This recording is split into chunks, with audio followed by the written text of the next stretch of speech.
Allahu Akbar. Assalamualaikum warahmatullahi wabarakatuh. Kami sangat prihatin, sangat sedih. Jadi lagi teror lagi di negeri yang kita sangat cintai ini. Ketahuilah ikhwah, kaum muslimin itu kaum yang damai dan mendamaikan. Syariat jihad itu ada dua. Jihadul harb, jihad perang di wilayah perang. Yang kedua adalah jihad dakwah, itu di wilayah damai. Indonesia ini wilayah damai, bukan wilayah perang. Tunjukkan kemuliaan akhlak dengan dakwah, di lisan, dengan harta, dengan akhlak yang mulia. We are Muslim. Jangan mengundang fitnah sebagai seorang Muslim. Kita bukan teroris. We are Muslim. Tunjukkan kemuliaan akhlak kita. Selamatkan siapapun yang ada di negeri ini. Tunjukkan kita menghormati perbedaan keyakinan, ikhwah. Rasulullah SAW mengingatkan, jangan berkhianat, jangan berlaku kasar pada saudara mukmin, jangan sadis kepada musuh, jangan membunuh anak-anak, wanita dan orang tua. Agama ini agama yang mulia. Tunjukkan kemuliaan akhlak. Allahu Akbar. Semoga semua korban sipil, polisi, siapapun yang menjadi korban, Allah ampuni. Ya Allah, berkahi negeri kami Indonesia. Amin. Dengan kedamaian dan keselamatan. Amin. Assalamualaikum warahmatullahi wabarakatuh.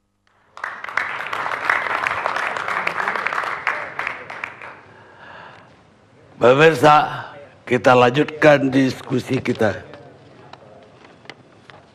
Apakah tentara Islam manakah yang masuk ke Indonesia sehingga penduduk Indonesia yang dulunya beragama Hindu dan Buddha bisa mayoritas menjadi Islam? Dan kapankah agama Islam memaksa warga Hindu di India untuk masuk ke Islam? Yang ada Islam masuk ke India dengan berdamai sehingga agama Hindu juga berkembang dengan baik, kata Zakir Naik. Kita lanjutkan diskusi kita sekarang ke Ibu Eni Nurbaningsih.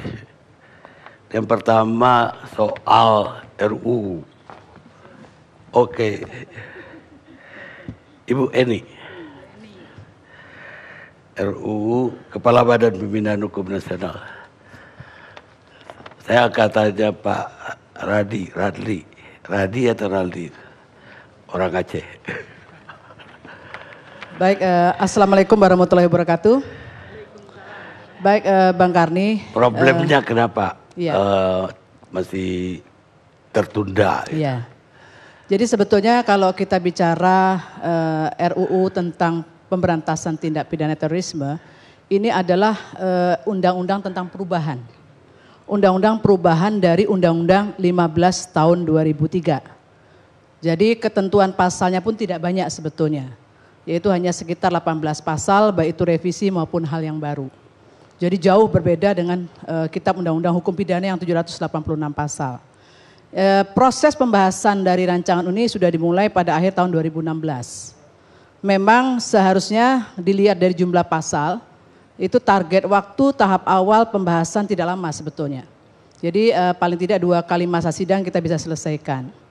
Tetapi memang kami melihat bahwa rancangan undang-undang ini ada beberapa hal yang memang perlu kemudian, walaupun sudah lewat proses harmonisasi, proses rapat antar kementerian, tetapi ada yang memang kemudian perlu dikonsolidasikan kembali, karena satu terkait pada awalnya itu pembahasan alot di definisi.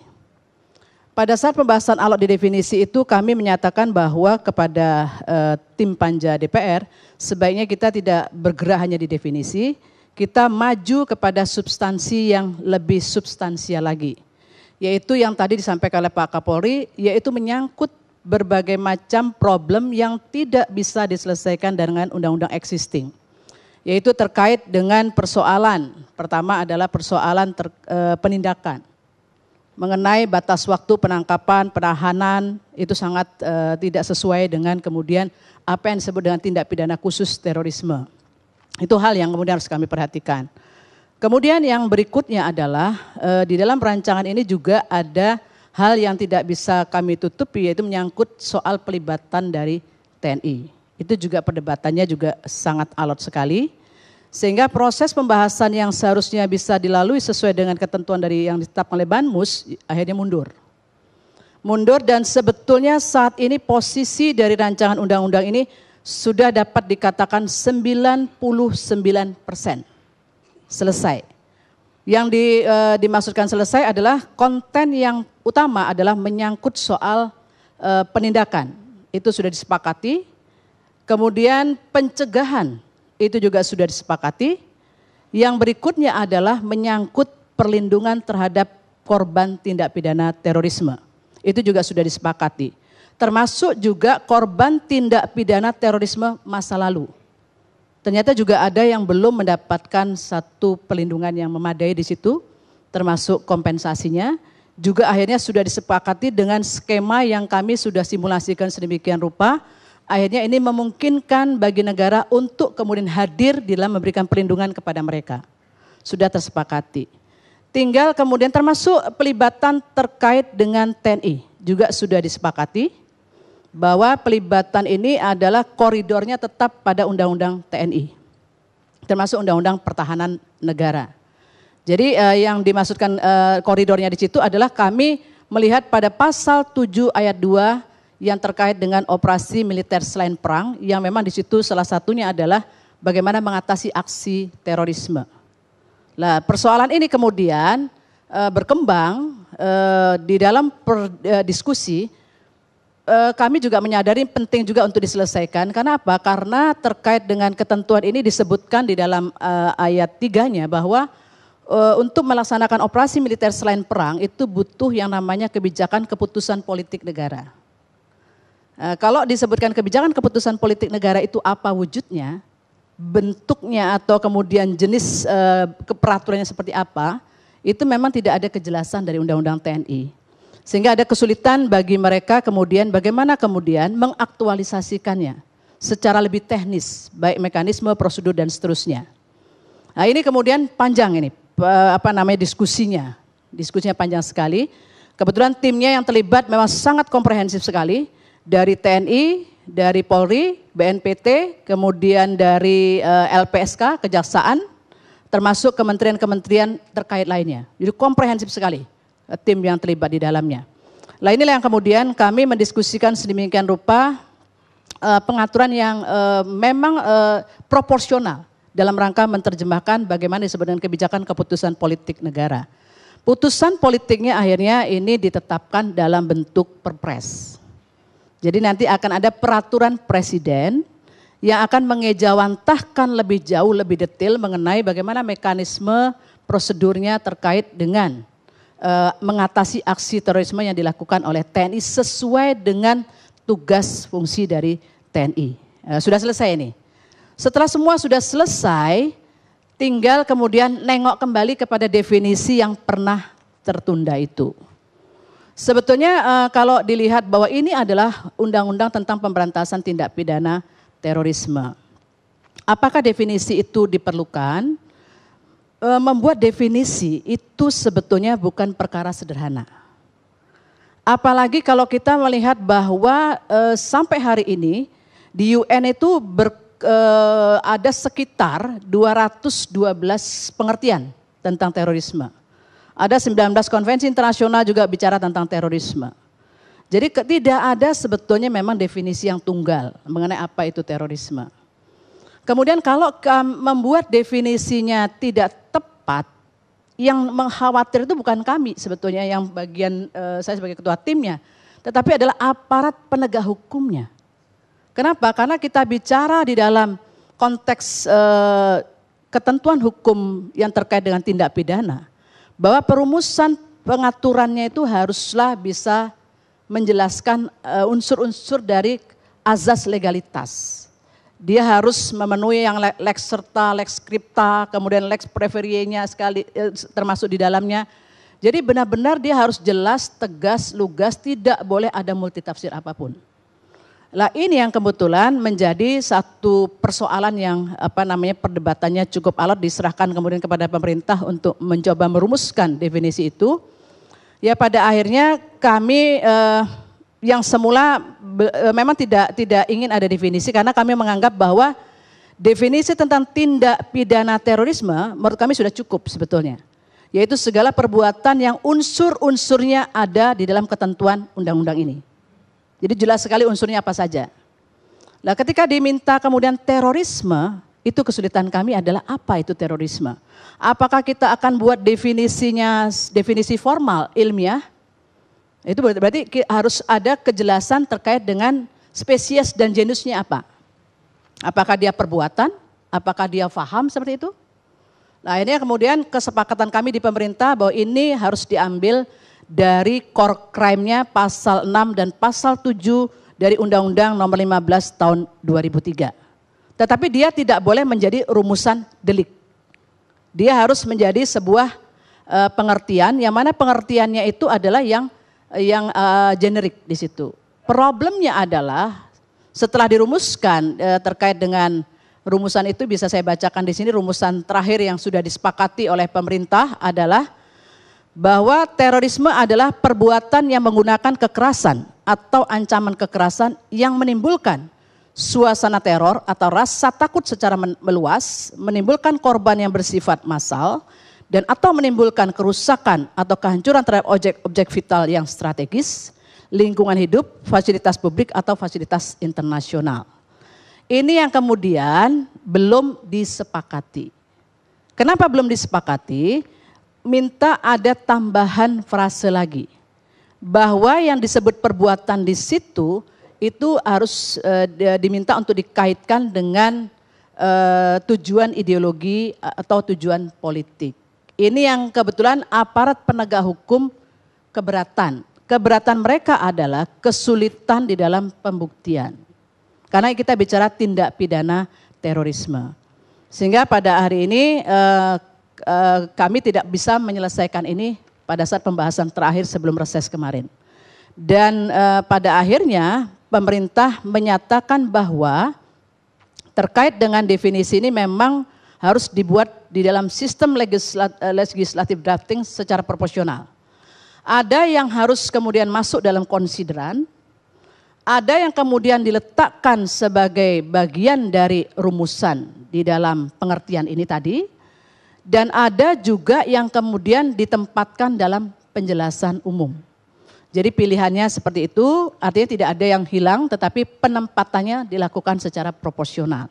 Inilah yang sudah disepakati semua pihak dan sudah tanda tangan semuanya di dalamnya. Tidak ada lagi yang menyatakan menolak di dalamnya karena sudah tercakup, terakomodasi pada tempatnya secara proporsional. Harapan kami pada kesempatan masa sidang berikutnya nanti, kami berharap karena hari sidangnya kami sebut dengan hari teroris, yaitu hari sidangnya undang-undang ini adalah hari Rabu dan hari Kamis begitu. Harapannya Rabu atau Kamis itu sudah tuntas rancangan ini karena tinggal sebetulnya itu saja intinya. Begitu Bang Karni. Baik Bu, tapi sebagai warga masyarakat ya, kami tentu saja berharap itu cepat selesai agar penindakan teroris tidak ada kendala bagi aparat. Namun sebagai warga juga kita berharap satu, bahwa jangan kita kembali lagi ke zaman Orde Baru. Artinya kalau rumus saja tidak jelas, apalagi kalau deliknya menjadi delik formil, tidak material, sehingga siapa aja yang dicurigai bisa ditangkap. Dan kedua juga, kalau itu berlebihan, itu harapan masyarakat supaya jangan sampai undang-undangnya menjadi berlebihan. Misalnya penahanan yang berlebihan atau penangkapan yang berlebihan.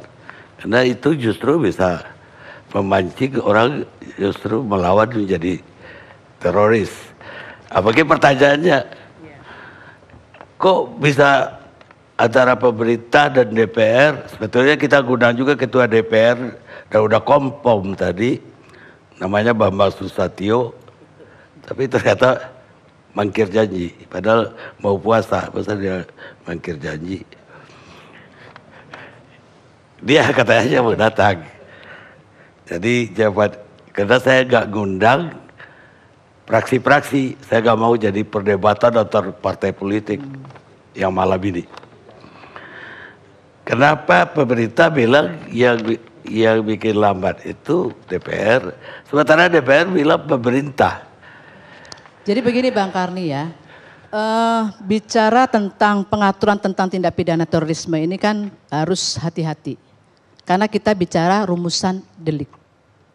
Jadi begitu hati-hatinya, memang kami juga merumuskannya juga dengan DPR itu sebetulnya sangat smooth sekali prosesnya kalau dilihat. Tidak ada hal yang sangat tensinya tinggi, tidak ada proses pembahasan selama ini yang saya berjalan ya. Dan di dalam proses ini terkait dengan perpanjangan masa penangkapan penahanan, ini juga kemudian dilihat dari bagaimana kondisi di lapangan. Ini disimulasikan sedemikian rupa.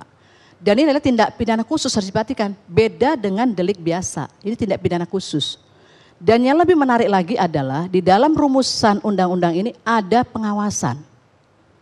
Jadi jangan khawatir bahwa nanti ada suatu tindakan kesewenang-wenangan terkait dengan penggunaan undang-undang ini. Ada pengawasannya di situ. Jadi pengawasan itu dilakukan terhadap bagaimana penyelenggaraan dari Densus termasuk di dalamnya, termasuk juga BNPT. Karena BNPT diberikan suatu penguatan dengan undang-undang ini. Jadi selama ini BNPT sulit sekali mengkoordinasikan kementerian kelembagaan terkait. Dengan undang-undang ini, kementerian lembaga terkait itu akan paling tidak diberikan satu wadah yang cukup kuat bagi BNPT karena dibawa langsung presiden di dalam menangani ini, sehingga koordinasinya menjadi lebih intensif, harinya begitu.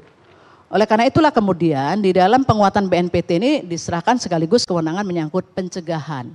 Jadi sebetulnya kalau dilihat prosesnya lambat, ya bukan karena kita lelet dalam proses persidangan. Ini memang membutuhkan satu kehati-hatian. Karena kita bicara tindak pidana terorisme. Ya. Termasuk juga bagaimana kita juga harus memikirkan terkait dengan penanganan korban. Ini kan undang-undang ini harapan bagi kita semua karena pengaturan kompensasi tidak diatur dalam undang-undang PSK. Undang-undang PSK itu adalah undang-undang perlindungan saksi dan korban di situ. Jadi disinilah wadahnya. Jadi ya, harus lebih komplit lah. Ya, komplit sekali. Ini paketnya paket komplit sekali, komprehensif pengaturannya. Baik. Demikian. Sebenarnya di ruangan ini saya pernah mengusulkan zaman dulu, zaman awal reformasi. Sebetulnya undang-undang teroris itu, undang-undang supervisi zaman dulu itu, kalau saja kita ganti, kayak itu dicabut begitu aja zaman reformasi. Padahal cukup diganti, kata dapatnya dicoret, dia akan jadi delik material. Itu udah oke, tidak melanggar hak asasi lagi. Tapi dibikin berbelit-belit jadinya kayak gini. Sama dengan KUHP itu. Saya udah pernah jadi ikut tim itu, tim pembuat KUHP itu. Mungkin 30 tahun dia lalu. Zaman Pak Radi jadi kepala BPP. Tapi alhamdulillah sekarang KUHP juga tinggal sedikit juga. Karena otak itu seluruh KUHP dunia mau digabung di satu kitab begitu. kita. Dulu begitu, makanya lama. Iya. Insya Allah nih bagus nih. Sekarang Bulkarwa bagus Bu. Kalau udah mau jangkut pasal 284 ke bawah, itu susah itu. Sekarang Ibu Sri Pugu Utami, Dirjen Pas Kemenkumham, dulu Dirjen Pemasyarakatan. Karena dengan keluhan Pak Tito tadi Bu. Terima kasih Bang Karni. Selamat malam Ibu Bapak sekalian. Jalan panjang sudah ditempuh oleh kita semuanya. Dan teroris tetap misteri buat kita. Tindak pidana khusus perlakuannya pun khusus. Pada saat kejadian di Makobrimob langsung kita tangkap, diarahkan ke Nusa Kambangan. Yang tadinya kita sebenarnya hanya punya pasir putih khusus untuk teroris. Tapi karena tamu kita yang datang banyak, akhirnya kita kosongkan satu lapas high risk juga yang sebenarnya untuk mereka dengan kasus narkoba. Pada saat sekarang kita sedang menyelesaikan pembangunan lapas high risk, kebetulan di Nusa Kambangan juga. Sebenarnya Menteri Hukum dan HAM telah menetapkan ada 5 unit pelaksana teknis dengan kategori untuk mereka yang high risk, tapi baru 2 yang selesai, 3 di Gunung Sindur hampir rapi, 2 selanjutnya di Kasongan Kalimantan Tengah dan di Langkat Sumatera Utara. Yang di Gunung Sindur itu untuk sebenarnya sekali lagi itu juga bukan untuk teroris saja tapi juga ada narkoba. Kemudian terhadap mereka perlakuannya pun khusus, special treatment Bang Karni.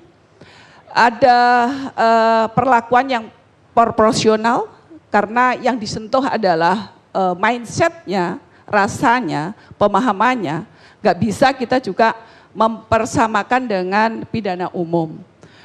Ada sampai diterbitkan pedoman kerja khusus untuk menangani teroris ini. Dan kita memang tidak kerja sendiri, bersama dengan BNPT, bersama dengan Densus 88, kemudian tetap pengamanannya dengan TNI dan Polri, supaya apa yang tadi jalan panjang diceritakan oleh Bapak Kapolri itu tidak terjadi lagi gitu.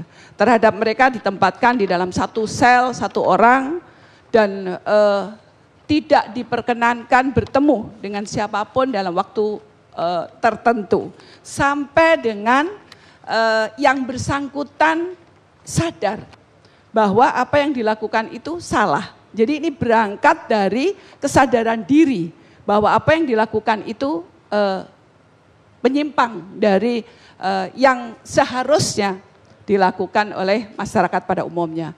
Sehingga kepada mereka selain dilakukan assessment, dilakukan profiling untuk mengetahui secara benar rekam jejaknya, kemudian kategori apa, klasifikasi, karakternya, sehingga saat kita mengetahui kelengkapan terhadap yang bersangkutan, pembinaan seperti apa sih yang tepat, diharapkan memang bisa berubah sikap, kemudian kita bisa mereintegrasikan kembali ke masyarakat menjadi masyarakat pada umumnya. Dan tentu saja ini tidak bisa begitu saja dilepaskan, harus ada penerimaan sebagaimana hasil pembinaan kita dengan bekerja sama dengan BNPT dan seterusnya.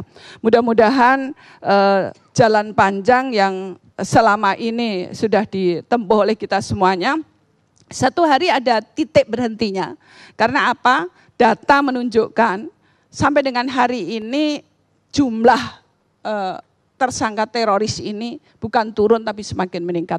Dan tahun inilah yang terbanyak, sampai 435 orang yang kemarin dapat kiriman 155, 1 bayi, 1 bayi perempuan, kemudian ditempatkan di 113 UPT.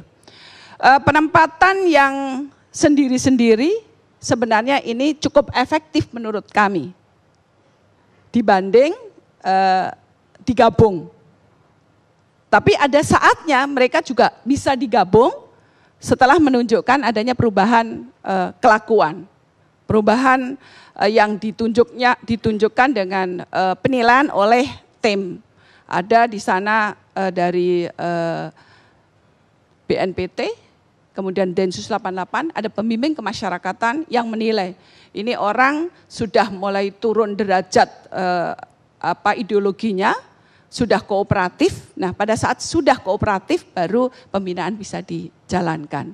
Nah, mudah-mudahan tadi harapannya Bapak Kapolri untuk adanya penambahan unit pelaksana teknis yang mampu menampung mereka yang ditangkap karena kasus teroris bisa segera diselesaikan. Mudah-mudahan ini pembangunan yang di Nusa Kambangan sekarang sudah 40%, nanti kapasitasnya 500 dengan teknologi untuk mengamati mereka, dan sekali lagi tetap saja mereka diperlakukan secara manusiawi pada saat kebutuhan-kebutuhan mereka dipenuhi juga oleh negara secara proporsional, dan kita juga ingin profesional.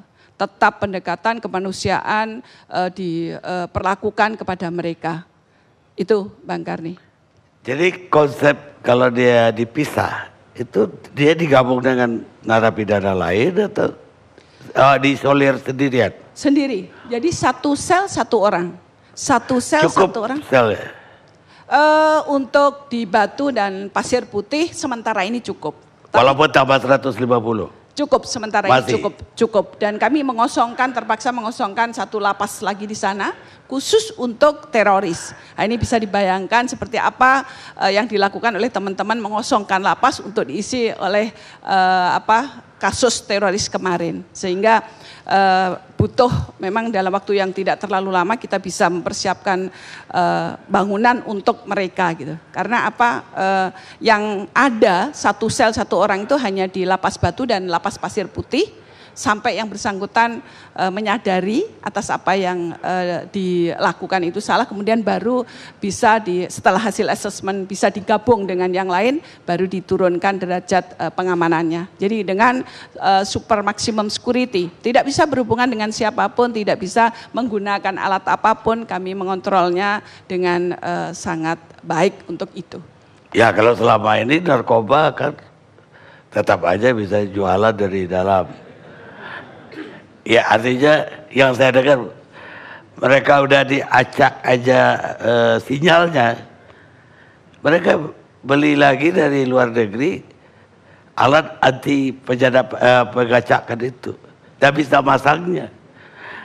Ya, jadi ini akan tambah repot lagi karena dihadapi terorisme. Ya itu tadi, kalau Pak Kapolri tadi menyampaikan ada gium 1.000 rencana, 999 gagal, satu sukses pun itu akan sukses. Jadi tentunya betapa tidak mudahnya untuk bisa menghilangkan sel-sel teroris ini. Tapi kita tidak boleh kalah katanya. Dengan cinta mudah-mudahan Indonesia damai bisa kita wujudkan. Makanya saya ingatkan Bu, karena narkoba dari 1.000 rencana mereka, 999 malah berhasil. Satu aja nggak berhasil. Jangan kayak gitu nanti teroris. Izin Bang Karni menambahkan sedikit saja. Ini terkait narkoba pun perlakuannya sama juga. Jadi untuk mereka yang bandar dan pengedar, pada saat sekarang ini ditempatkan di dalam satu sel satu orang dengan pengamanan yang cukup ketat. Tapi sekali lagi kadang-kadang ya kita tidak bisa menebak ini yang kelasnya seperti apa sih sebenarnya, sama juga seperti teroris tadi. Baik, mudah-mudahan teroris nggak seperti narkoba lah. Ketika seseorang dipermalukan dan haknya dirampas, sementara pendidikannya juga tidak baik, maka kita telah menggiringnya menjadi seorang teroris. Shirin Ebadi, seorang pejuang HAM di Iran. Kita rehat sejenak.